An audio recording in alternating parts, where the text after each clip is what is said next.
No, buddy, it's got to be perfect. And tonight, I'm going to whip myself. I'm going to whip myself and cry myself to sleep. And then after I'm done with that, I'm going to wake Sarah up. And I'm going to say, it's your turn. You have to beat me. So I learned a lesson. I can't do this to Jordan. Thank you for downloading our recent episode. For more episodes like this, go to movieguyspodcast.podbean.com for more episodes. Enjoy the show. Hello, everybody, and welcome to another awesome episode of Movie Guys Podcast. And tonight, we're talking about him. Boy, are we going to talk about him. Eric, how the hell are you doing? I'm not looking forward to this, bud. Full disclosure, I did not like this movie one bit. Why did we decide to do this movie? We decided to do it because it looks like a Jordan Peele movie, and it had an interesting cast. And I would not say it's a filler. I say this was a movie that had some hype in the beginning. Hype has died. I'm not on your team, though. I don't like this movie. Okay. But I'm not on your team. I don't think this is garbage. I have a lot of things wrong with this movie. So let's go into how this came about first. Let's talk about that. Is that apparently I had found out, did some more digging, that there was speculation, internet rumor, if you will, going around, that Jordan Peele fired two of his representatives because they were unable to acquire the rights to weapons, which we reviewed earlier, and instead had required the rights to this movie, this script instead. So that is unofficial. The timeline does add up, but there is no official statement or anything that says from Monkey Paw or from Jordan Peele that says, hey, I fired these people because of this. It just seemed to coincidentally kind of happen timely one after another. What had happened is there was a bidding war with weapons right around the time that Monkey Paw acquired this movie, or maybe shortly after. And Monkey Paw, lost the bidding war to weapons to, was it Universal? And they were pretty beat up about it. The reason why people made that comparison is because one of Jordan Peele's representatives, two of them, were let go, but one of them represented Jordan Peele and represented the director for weapons. So it's like, you're telling me you're an agent that represents both these talents and you couldn't make this pairing work for one or the other, because that, I think, would have helped out a lot. But here we are, and that just wasn't in the cards. Instead, Monkey Paw had to do him instead for a pretty lackluster opening. I have some thoughts. Number one, I think him is more of a Jordan Peele movie than Weapons. Okay. Begs the question, is Jordan Peele really that good? I mean, it's been quite a few years since his last movie. You and I gave Nope a good review, but I went back and revisited it recently, and I'm not a fan of Nope.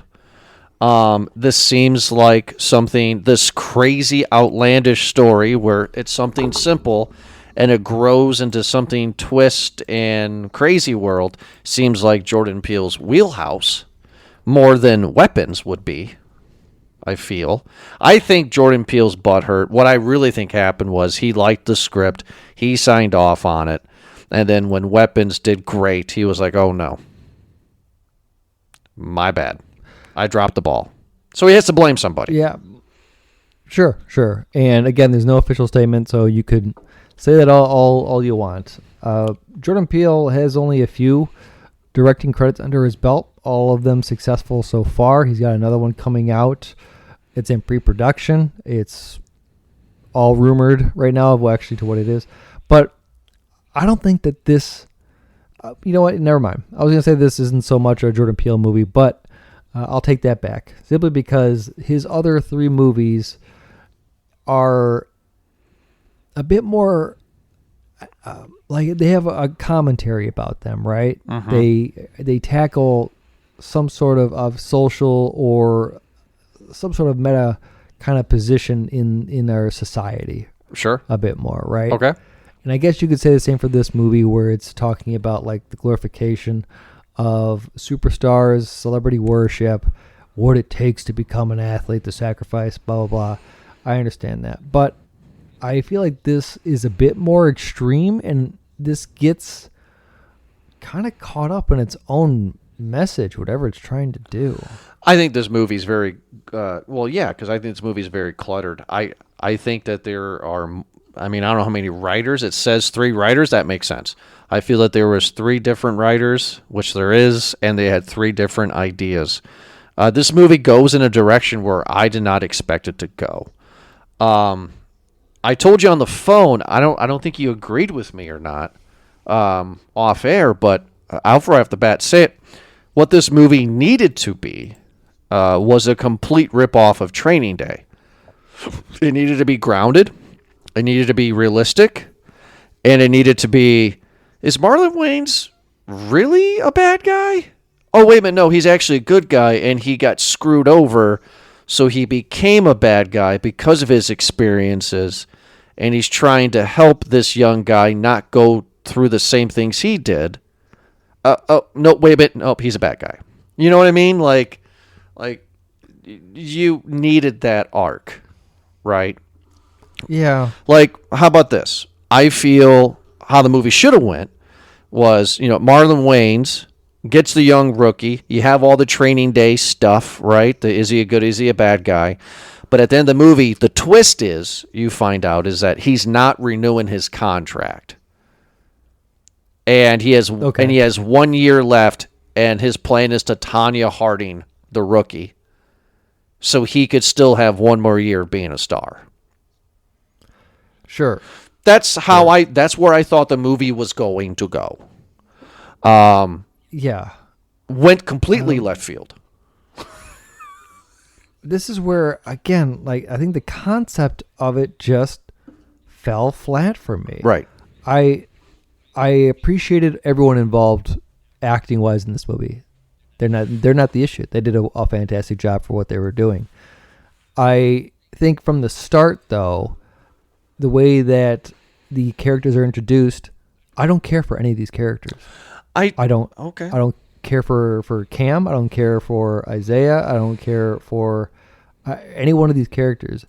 It just quickly shows, like, okay, here's the greatest quarterback of all time, played by Marlon Wayans, and here's this guy who's growing up who wants to be just like him.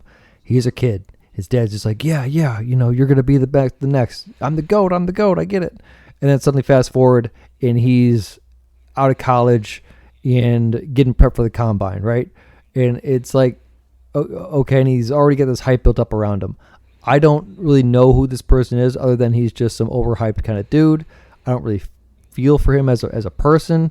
I get that they're trying to do some family elements into it, but it's like you're not doing anything to the character, and I think you had a better story there.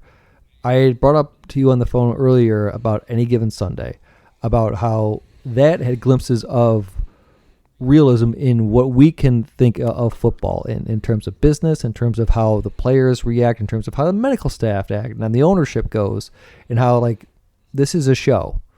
Okay, it's a sport second, it's a show for entertainment first. We got to put on a good show. And what you need to do, or what needs to be done for some people, that sacrifice, that kind of looking the other way to make it happen. I feel like this has this cult aspect of it, and it's trying to be creepy. It's trying to be like a thriller. It's trying to be disturbing, and it's just not working for me, man. Like the real part of it would be more disturbing than what I saw in this movie. I totally agree, but then also there's some other ways to look at it, though. I think what's real is the training montages, right? I've never said this before, but I thought about this today. This movie's dangerous, and what I mean by that is this movie does not paint an ugly picture towards athletics. You know what I mean? because my daughter's in the school system. I'm starting to get, more into the school life nowadays, right? So I'm seeing these high school football players, like these boys. They look all like Cam, all of them. Sure. And they all have that machismo attitude. And then I sit there today and I think, I played football. Did I have that? And then I go back and I look at photos and it's like, no, maybe we did. But I mean, like, these guys are a different breed. And why I say this movie's dangerous is because I think some guys will idolize Cam, right? There's this I have to be the GOAT. I have to be the GOAT kind of thing. Yeah. And it's a little weird. You have this, again, you can compare it into real life, too, where you have somebody like, let's say a Tom Brady, let's just say it, who has achieved what really no other quarterback has achieved, right? Right. I mean, you got the Infinity Gauntlet, of course. He's done it. And you have someone like him where you can compare, like, let's say Isaiah in this movie, played by Marlon Wayans, who is this quarterback who's won like 8 championships. I counted the rings. Yeah, he has more than Brady. Yeah. And obviously that's huge, right? Right. And then you have this next generation coming up there too. Isaiah feels, I don't know, like, that's the other thing too. He's been playing for how long, man? Like, for that long, and he still wants to hold on to it. But this is where, again, details in the movie aren't really shown, and we're just kind of led to believe type of thing. It seems to me like someone, if you're to compare it to the real world, someone like Aaron Rodgers is pissed that Bo Nix is playing. Yeah. I mean, that happens, right? Yeah, but it's like... I mean, that's literally what happened to the Packers. Aaron Rodgers was pissed that they drafted Jordan Love, real life, and then after that year, Aaron Rodgers left. Yeah. Same concept.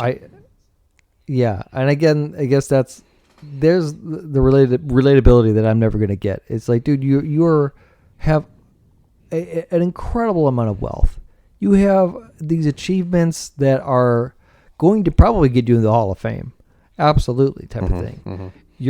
There's no way you can be struggling with your age to think like, no, I still got it. It's like, no, dude. I mean, that guy's like 20 years younger than you. Dude, it's time. Like, what are you doing? Kind of a thing. So, we'll talk about the characters real quick. Marlon Wayans plays Isaiah, who's the greatest of all time quarterback. Tariq Withers is Cam, who's the new up and coming, who's the new guy, he's him. End quote. Julia Fox plays the girlfriend of Isaiah, I guess, and then everyone else isn't really worth mentioning. You got Tim Heidecker as an agent, you got Jim Jeffries as the physician, and everyone else is just kind of ensemble. I like Jim Jeffries in this. He was funny. You got 2 comedians playing serious roles on this one, which are kind of fun to see. But, yeah, everyone else they're not even worth mentioning. You have, like, Cam's brother, his mom, his girlfriend. They don't matter. Right. You got some old white guy playing the team owner. He doesn't matter. You have some crazed white girl playing Marjorie, who's a super fan, and she doesn't matter. Right. Right. No one else matters. You have a cameo by Tierra Whack, which I thought was pretty fun. I was like, is that Tierra Whack?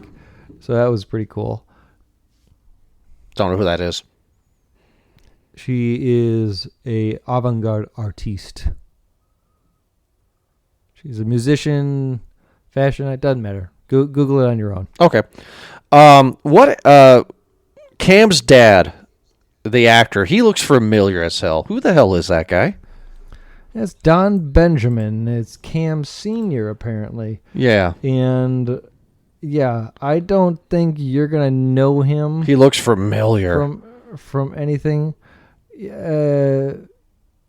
He's just a model. And I think that's just because, you are looking at your models. He's in a lot of music videos.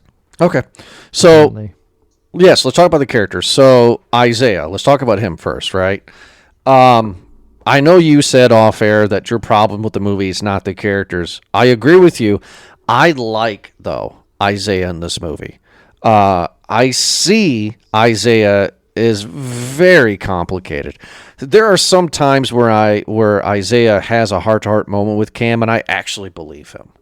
Right? Kind of like with Denzel and Ethan Hawke after they killed Denzel's friend, and they're in the car together, and you're like, oh my God, Denzel went through some stuff.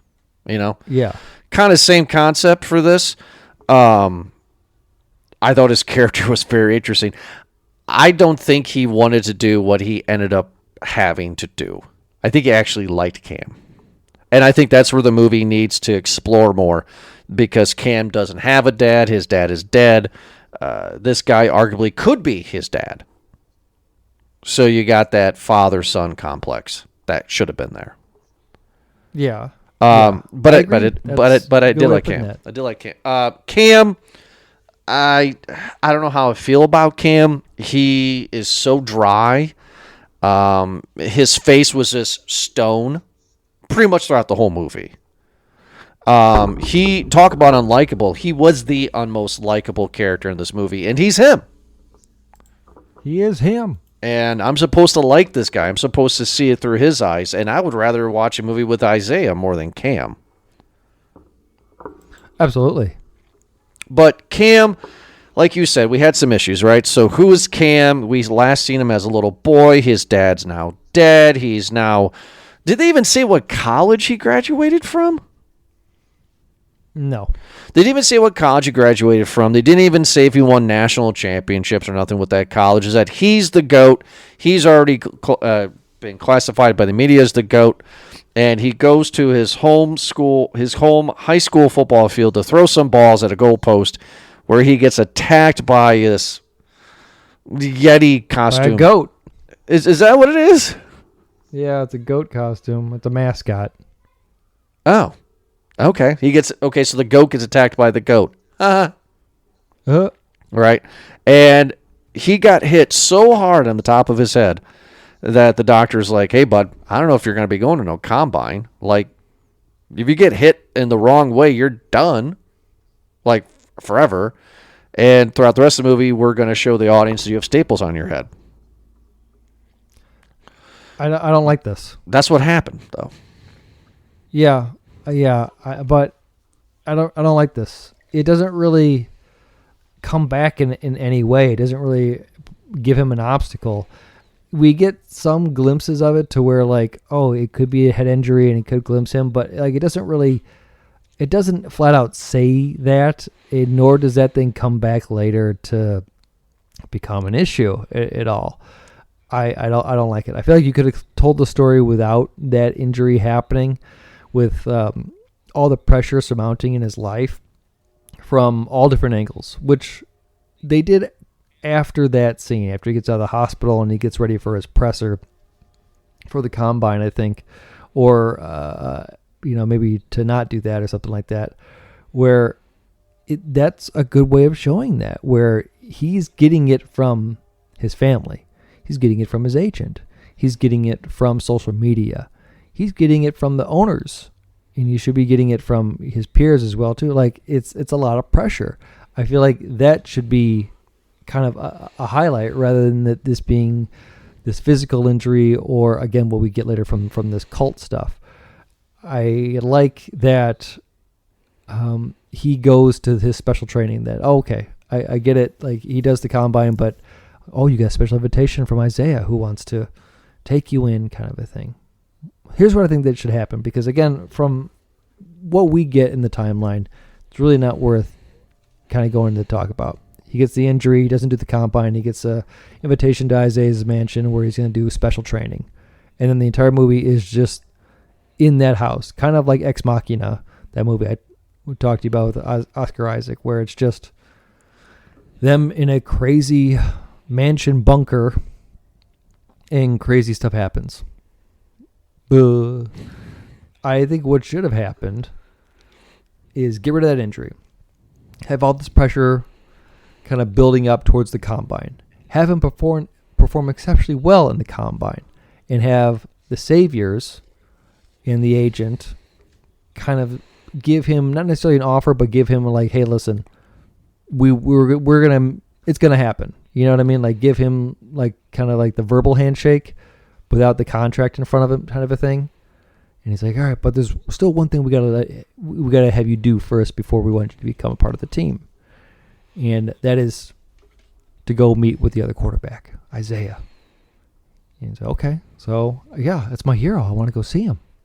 So he goes out to Isaiah's bunker mansion in the desert, kind of a thing, to see what this is all about and do some training type of thing. And there's your training day aspect where Isaiah's going to bring him in under his wing. And he's like, full disclosure, this is my last year. All right, so I'm going to teach you kind of what I know, kind of a thing. And this movie should be about what Cam thinks the NFL is going to be like, or what he thinks he needed to do to get this, because he sacrificed this and that. He has a family trauma because his dad was disappointed in him at the end when he died, kind of thing. And we'll reveal that like later on in the movie. But it should be that illusion where Isaiah's just like, oh, this is what you wanted, man, right? This is how it is. And he's getting the shots every day. He's doing like this experimental therapy every day, right? The blood oxygen transfusions, all the questionable stuff. And he's like, this is what you want, right? This is what you want, kind of thing, kind of freaking him out a little bit.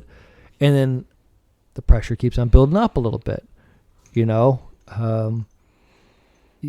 call from his girlfriend, call from his mom while he's getting kind of pursued by all these other women, something like that, kind of, I don't know, common stuff that you would associate with that. Him getting freaked out a bit, him doing drills, and the drills getting more and more intense. And the entire time, Isaiah's just like, this is what you wanted, right? This is what you wanted, right? This is it.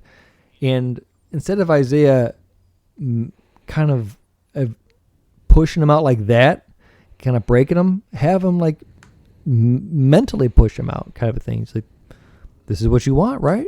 Just like giving him a dose, because secretly Isaiah wants to keep on being the quarterback. And he thought that if he just showed Cam that, like, hey, this is what it means, this is what it takes, that he would eventually be like, oh, okay, you know what? Maybe I should take a break. Maybe I rushed into this. This isn't what I wanted. This is what my dad wanted, kind of a thing.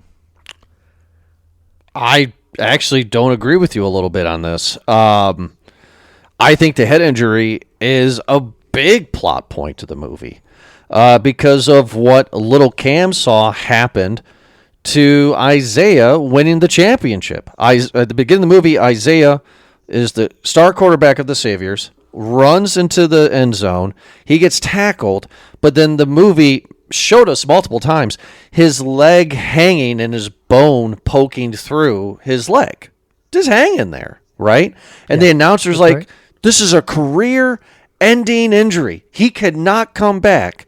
And I don't know if you noticed, because I'll tell you why in a second, but after the second time I saw the movie, they said somewhere within the movie that meaning Isaiah, was a medical marvel because a year later he came back and he won more. Yeah. Right? Because of what we find out at the end, why? Because if that were to actually happen, he's not coming back. His bone was through his leg, right? This head injury is a major injury. It's no bone poking through your leg. It's a major injury. But if Cam does what Cam is expected to do at the end of the movie, that head injury is miraculously gone because he has the power. You see what I'm saying? Now, if you don't do what we say, your head injury is going to stay. Sure. I also remember a time in football when ACL tears meant your career was done. Sure. And now a player tears their ACL, all right, they're out for the season. Oh, Saquon Barkley will be back doing reverse jumps, hurdles over players, type of thing. Oh, Christian McCaffrey will be back, no problem. We'll just take that back up. Oh, Achilles tendon tears. Oh, Kirk Cousins, he'll be back. Oh, Aaron Rodgers, he's 44 years old with that type of injury. Nah, we'll get him back in there, no problem. 2 weeks, 2 months, type of thing.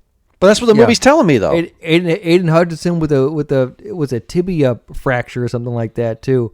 He's like, oh yeah, well we'll get him back in there, no problem, kind of a thing.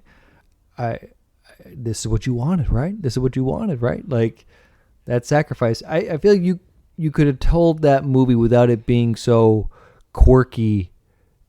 I feel like that took away from the gravity of the movie for me.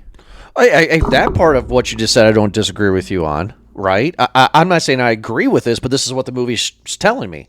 That, because of Isaiah's injury, and we saw how fast he was to recover, because of what we know at the end, well, Cam's head injury is not going to be a big deal, right? So that's why they kept on bringing it up. Was this because, you can overcome this? But I do like your idea of this is what you wanted, though, right? Like, I love that idea, and I wish that was the tagline of the poster. Him, this is what you wanted. You know what I mean? Like, that would have been great to mentally break him down. But, yeah, so Cam goes to this bunker mansion in the middle of the Nevada desert, I'm assuming, and we get to meet Isaiah's girlfriend, who I'm pulling this completely out of left field, but know what this woman reminds me of? She looks like the female of that. Was it Australian or was it a European duo that was in Chappie, like that rap group? South African. She looks just like that chick. It's Yolandi. The rapper or the actress? The rapper. Yeah. Out of D Antwerp. Yeah, there you go. D Antwerp. Yeah. She looks just like. Yeah, she looks just like her. Yeah. I was like, oh, okay, this is great. Yeah, it's Yolandi. That's Julia Fox, who is a pretty big it girl. You may know her as Kanye's ex-girlfriend. Like after Kim? Yeah. Okay, well then she has to not look like this in real life. Okay, yeah, she doesn't. She has gone through a lot of different changes. Yeah, she's our age. Good for her. She was never married to him though. She was just a girlfriend. No, she was just kind of dating a little bit before he went real crazy. Okay, well, she's from Italy, and that looks nothing like the woman I saw in this movie. So good job on the makeup. She looks like a hot mess. His girlfriend reminds me of a wife that I know of a friend of mine. And I'm just like, yeah, it looks, yeah, she's just a hot mess, right? Doesn't she, something about, crystals or something being inserted in body parts? Yep, exactly. Yeah, I'm just why? Is this to show her craziness? But this is where, okay, so all this stuff I can forgive because all the trailer showed me was the training montages. And that's what I was coming here to see, right? Like, I want to see this. And the first training montage, it was just only, 4 or 5 days? The first day wasn't really that bad, right? It was just like her typical boot camp, NFL training kind of thing. Nothing major happens day one. Yeah, just running drills. Right. But day 2 is when things get nuts, right? Because day 2 is when he has to throw balls to the receivers, right? Yeah. And they make one of the receivers stand in front of that, ball throw thingy, whatever they call it. A jugs machine. And he gets smashed in the face multiple times by balls if a receiver drops the ball. Because it's not the receiver's fault, it's the quarterback's fault for not throwing a good pass. I like this. This is the movie. My opinion. Yeah. I mean, yeah. This is the most messed up part of this movie. I feel like the 3 writers were like, okay, what can we do that's messed up in sports? Oh, here's an idea with the jugs machine. And then they just built the movie around that. This is great. Yeah, this is probably the more interesting part of the movie, to be honest, because to me, again, the rest of the movie plays like some college students who watch too much David Lynch. Dude, nice. Yes, because some of the visual stuff is really weird. Before we get into that, is all the receivers in on what Isaiah's doing? Does everybody in the league know what's going on? Or again, these are kind of those details where you're just like, okay, so are you trying to say that the NFL is some sort of like Bohemian Grove cult where when you are in, you sign your soul away, you sign your life away kind of a thing, because that's the sacrifice of it. And this is what you're giving to the league, to the owners. Like they don't make that that kind of correlation between what they're doing. It just one can assume. Well, okay, Zach, 'cause I want to assume with you on this a little bit, right? Because Isaiah is the quarterback for the Saviors. So does this mean that the Saviors are the only team that has the secret sauce? Because now they're going to get another GOAT. If that's the case, then why isn't every owner in their league going, they have 2 GOATs in a row? I call BS on this. What are they doing? Says the Packers fan. Thank you. Yeah, there you go. 4 Super Bowls. How many have you won? I'm sorry. That was mean. But don't insult me. It's going to be a hell of a Thanksgiving. Yeah, we'll see how that goes. Anyway, maybe other teams have their own ritual. Maybe there are different that's interesting. cult behaviors in the other one there too, which they could have touched on a bit more type of thing. But I don't. Yeah, like this whole thing where you gotta drink the blood to become part of the team, kind of a thing. It just seems Temple like of Doomish, hand pretty quick. Yeah, exactly. Like it just seems like, whoa, wait a minute here. I think it should have been one of those things where everything happens too quick for Cam, where he gets thrown into this quick situation where he doesn't really have a whole lot of time to think. A good way to give that as an example is Marco, the physician, where he just comes up a few different times in this movie and just pops him with an injection, just saying, "You'll thank me later," kind of thing. Just like, "Whoa, wait a minute! Like, what'd you just inject me with?" Like, "Oh, don't worry about it. Hey, do you have something for my headache? Yeah. Here, take some of these. Don't worry about it." And Cam's got to keep on moving. He's got to keep on going to the next thing type of thing. He doesn't have a whole lot of time to think. He's just got to worry about this later. I got to worry about what's in front of me and all this stuff. That's everything, let it catch up later. So I think that would have been something where it comes to a point where he needs to stop and think and go, whoa, wait a minute. What's been happening here? This has been messed up. Do I really want this? Is this how it's supposed to be? Are they showing me something different that I don't, that's not the truth? There's a lot going on. Yeah. There's a lot of pointless scenes, man. There's a lot of pointless scenes. The sauna scene is one. Yeah, because one of the things I have a problem with that, yes, I'm sorry, I'm stammering, because there's not really much I can disagree with you on. Or the only thing that okay, how about this? I'll just save it because I was saving it for my review.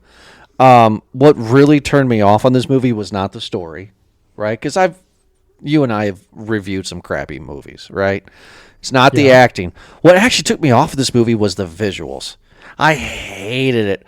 I mean, every time that they had to go to that X-ray vision, right, it just pissed me off. Like day 3 or whatever, when Cam was completely just engulfed with rage or roid rage or whatever the hell you want to, or blood, whatever you want to call it, and then he goes helmet to helmet with the guy, and the guy's having a seizure.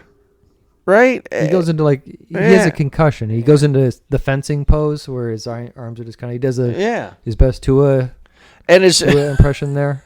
Tua impression. That's great. Oh, you deserve everything the rest of this year. Oh, God bless you. That was great.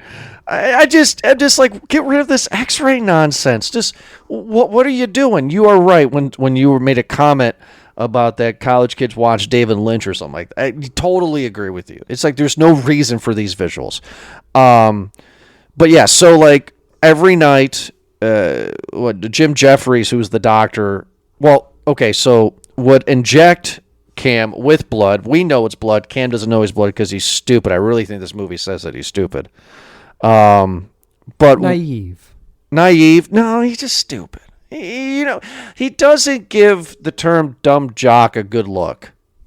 Okay, go on. Okay, I'm just going to throw a football and just see a guy get pummeled in the face by a football over 60 miles an hour. I'm not going to stop. Okay. Like, stop. Come on. Like, okay, enough's enough. This is what you wanted, right? This is that doesn't happen. Like, I would have ran for the hills at that point. But what was Marlon Wayne's excuse? He was getting his blood drawn. And Marlon Wayne's was something like, I have too many white blood cells or something, or my blood oxygen is... It's a blood oxygen level kind of thing where after he's kind of riding this high, he extracts his blood so that if he's ever feeling down, he can, give himself that blood to give him a pick-me-up. So then this is where the sauna scene happens. And you were talking about because of the super fan? Is that what you're talking about, the sauna scene? Yeah. Okay, so the whole thing needs to be cut, rewrote. It makes no sense to have these super fans on the outside of the gates. She and her two lackeys break in, and they try to kill Cam because they don't want him to replace their star. That's absolutely terrible story. I hate that plot point. It was annoying. Yeah, it was a bit of a bother. For me as well too, and yeah, I just the part of that and like Isaiah's apparently it's his wife, and her manipulation of trying to do that with Isaiah or with Cam as well too was just kind of like, okay, it seems like, and we find out later that both of their angles are kind of different, right? Where Isaiah doesn't want to be replaced, but she just wants him to kind of sell his soul to the league. So we're tiptoeing around the twist. We might as well just talk about what it is so we can continue on. I mean, do you agree? Yeah, of course, go ahead. The way I interpret the twist is that the owner and partners and the bigwigs involved in this team are Satanists. That's what I took it as. And what we know for a fact is Marlon Wayne says to Cam that he has this goat blood, not literally a goat, but greatest of all time blood, that has been passed down from generation to generation. And your father made a deal with the devil, so to speak, the owner of the team, that you are going to be the goat. Yeah. You and I have to fight to the death, and whoever wins continues to be the GOAT. That's right. That's what it is, right? Did I miss anything? Not at all. Okay, so here's the stupid movie review jerkhead comment, right? Go Okay. ahead, do it. I'm the GOAT. You are the young rookie. I know what's going on. You don't know what's going on. I invite you to my house. You come to my house. As soon as I open the door, I shoot you in the face. You're done. I'm the GOAT. Let's move on.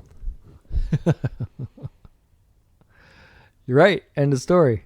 Why go through all this nonsense if you know what the end result is to fight to the death? Just kill him. Yeah. You could ask that question a lot. Or why even let this happen if the owners already knew the outcome as well, too? If they had been grooming this kid, right, for his entire life to become this GOAT person that they want him to be, then why even go through these trials? What is there to gain? What are you doing through all of this? There's no team building here. There's no way of saying like, oh, he's one of us kind of a thing where he's assimilating into our culture. No, it's you're just freaking this guy out and just making. I don't get it. That's what it is right there. That's what it is. You actually nailed it. In my opinion, Isaiah doesn't want to go through this stuff. He doesn't want to fight to the death. He wants to continue to be the GOAT. So if he does these trials for the next 4 days to freak this guy out, because we find out in the movie that nothing's done unless he signs his name on the contract. Right. And if Cam says, you know what, I spent 4 days with Isaiah, the guy is cuckoo. He's nuts. I don't want nothing to do with this. Deuces, I'm going to another team. See you later. Then Isaiah's still the GOAT. But here's the other part, the head injury from the beginning. Right. Because that gives doubt for a lot of the people because they're just like, oh, do we want him now? He's damaged goods, I believe is what they used in the film, right? Okay. And there was still one team, the Saviors, that were interested in him because otherwise people were concerned about signing him because they thought he was going to be a liability. Okay, all right. So that's where you got to remove that head injury, which we talked about earlier. I agree with you on that then. But that's what I'm saying. Like, if I was Isaiah, I invite him to my house. He opens the door. Hey, how you doing? Pop. Shoot him in the face. He's done. I'm the GOAT. Why go through all of this? It's just weird that he has to go through all of this. It's weird that his wife wants to seduce Cam because the devil and sex is bad.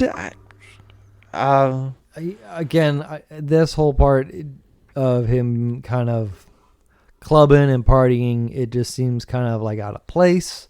Doesn't really seem to add or take anything. I don't understand it either. Listen, knowing what we know now, especially of how it ends, where they do fight to the death, and obviously Cam wins after a pretty gruesome battle, and he goes out to the outside of the field where the owners and his agent are there, and Julia Fox or Elise or whatever his name is saying that, hey, you want all this? Then sign your name on the dotted line, drink the blood, and become the GOAT, and we can do it. And he says, nah, and he kills everybody in incredible fashion, which I actually, you said this on the phone call where it's just like, this was actually pretty entertaining because it was Kill Bill, like a bloodbath. It was pretty fun to watch him just go to town with the sword. Yeah. No, it was guys at the end. It was so bloody, so violent. I mean, like, they didn't pull any punches. One thing that does irritate me, though, is that up to this point, though, up to the massacre, we don't know this is devil worshipping, right? They're just their own little cult, right? Yeah. Until because they're wearing like pig masks and stuff. So. Right, but his own little cult.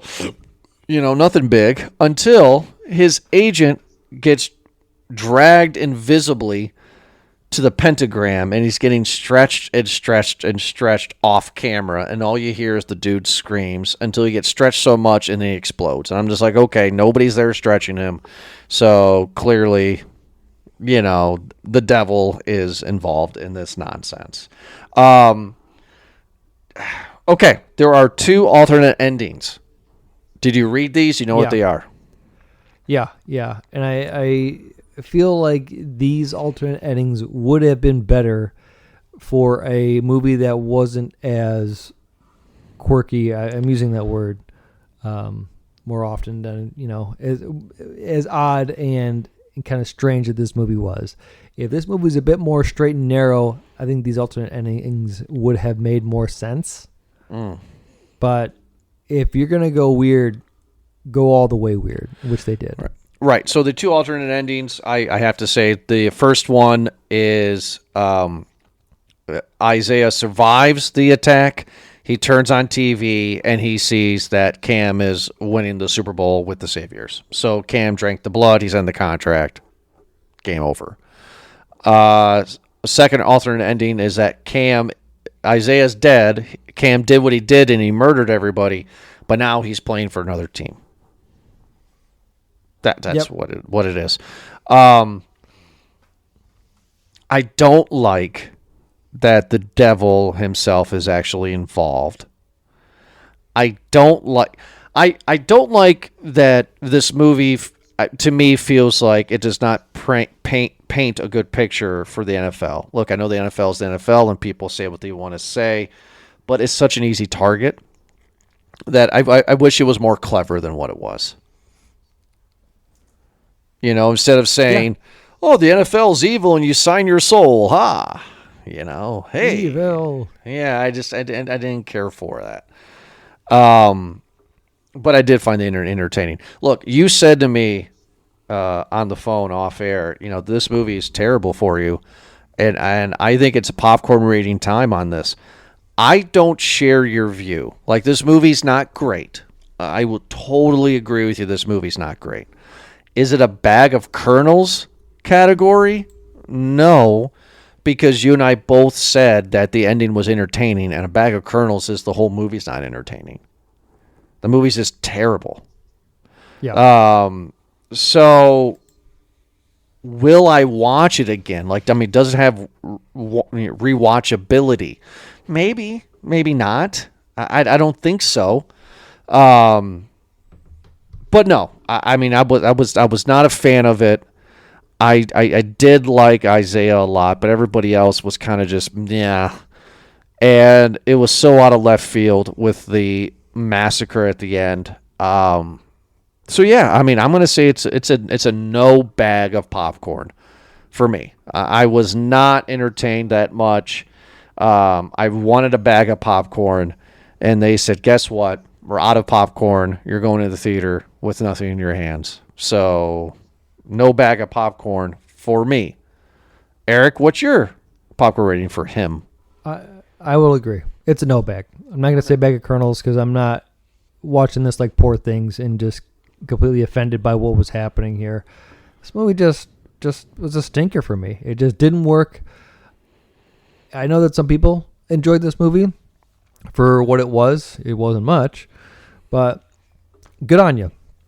I don't think this movie was anything. I will again double down and say that I did enjoy the acting. Everyone involved, I think, did their parts. They did what they needed to do.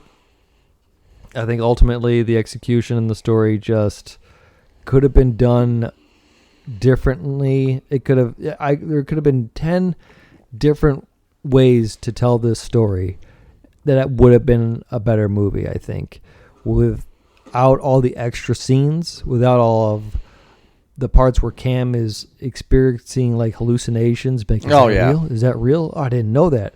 And it's like, all right, well, is that disturbing? I don't know. Like, have you ever gone to a haunted house and everyone there is like trying so hard to scare you, and you're just like, that's just a guy in a gorilla outfit. Yeah, that's Cedar Point. It's not scary. Exactly. We're just like, I may, it's not doing it for me, kind of a thing. That's what this movie is. This movie feels like a high school version of a haunted house. And it's just like, guys, like, I appreciate you trying. I really do. But all this is not good. Is not good. There is a better movie here, though. Yeah, I think that there is a better movie. I don't know if this was the intent from the start. I think it was. Or if it got cooked again in production, like we've seen in some movies where, the movie made is not what the movie started as. I just didn't like this movie. I hope that we get to hear or see more from Marlon Wayans in these roles. I think he does a great job at being intense or dramatic. I think I hope that we see more from Tyreek Withers. I think that he still has a little bit more to prove. Right now, he kind of plays a very Tyreek Withers role. It's only the second time we've seen him, so he's on deck for the golden headphones. He's played the same character in both movies.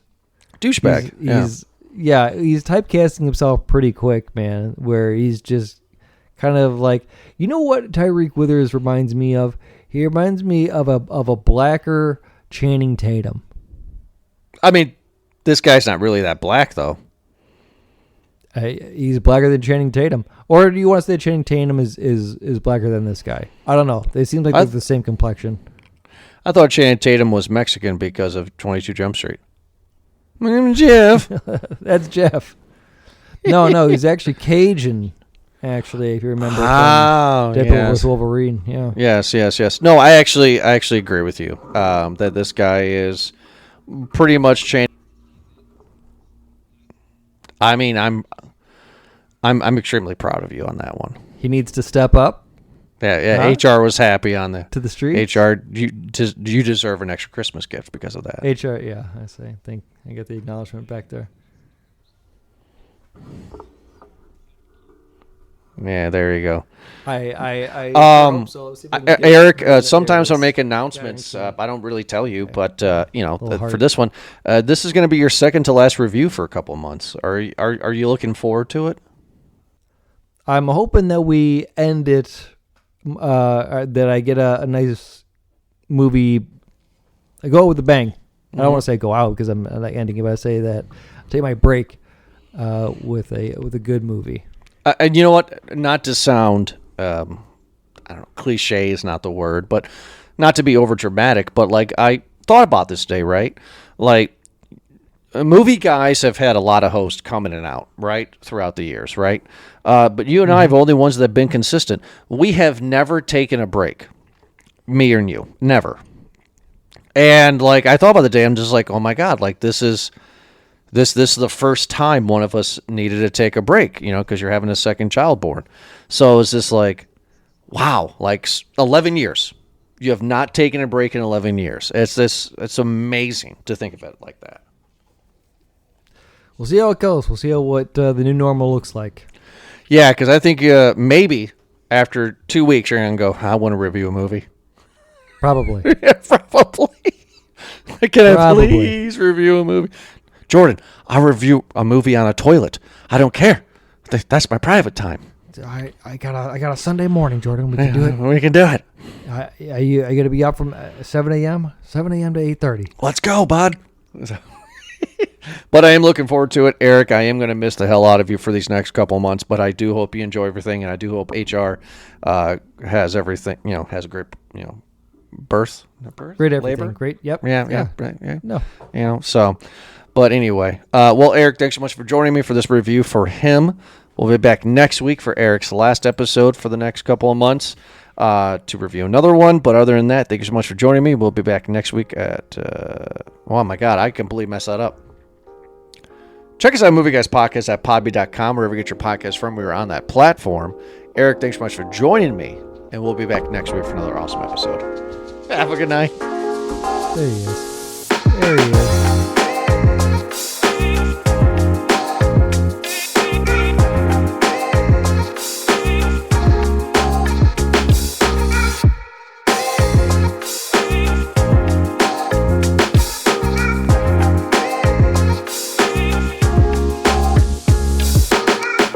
2 months? She would not approve of you having 2 months? I still submitted my request for time off. I said, HR, I know we're having a kid. I would like time off. And I don't think she's even opened that email. So I believe that. I mean, here we are. I've done the work for you, so you don't have to, right? I already created him a Funko. yeah. Oh, well, even better. Just like, and I see that picture right there on your couch. Right there. I think that's all. Is that me, you, and Chad already? Yes. Yeah. See? Perfect. I love it. Right on top of it. You're on the ball.